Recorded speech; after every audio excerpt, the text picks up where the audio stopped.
আল্লাহর ইচ্ছার প্রতি সন্তুষ্টি জীবনের শ্রেষ্ঠ সফলতা। আল্লাহর ইচ্ছার প্রতি সন্তুষ্ট থাকা, বিপদের সময় দুহাত তুলে আল্লাহর সাহায্য চাওয়া, আর সেই বিপদে ধৈর্য ধারণ করা, এই তিনটি গুণ মানুষের জীবনে অফুরন্ত কল্যাণ বয়ে আনে। ইমাম গাজ্জালী রহিমাহুল্লাহ বলেন, আমাদের জীবনে সুখ দুঃখ, পাওয়া না পাওয়া সবই আল্লাহর হিকমতের এক অংশ। যখন আমরা বিপদে পড়ি তখন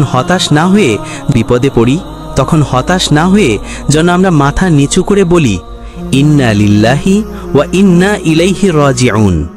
আমরা আল্লাহর জন্য আর তার দিকেই ফিরে যাব। ধৈর্য হচ্ছে ঈমানের অর্ধেক। যে ব্যক্তি ধৈর্যের সাথে আল্লাহর উপর ভরসা করে তার অন্তর প্রশান্তিতে পূর্ণ হয়। চোখে অশ্রু থাকতে পারে, হৃদয়ে কষ্ট থাকতে পারে, কিন্তু মুখে যেন থাকে এই বিশ্বাস, আমার রব আমাকে ফেলে রাখেননি। সত্যিকারের সফলতা হলো যখন আমরা শুধু সুখে নয়, দুঃখেও আল্লাহর প্রতি সন্তুষ্ট থাকতে পারি। যখন আমরা বিপদের মাঝেও আল্লাহর দরজায় ধর্ণা দেই, হাত তুলে দোয়া করি। যখন আমরা জানি আল্লাহর দেরি আছে কিন্তু অযথা বিলম্ব নেই।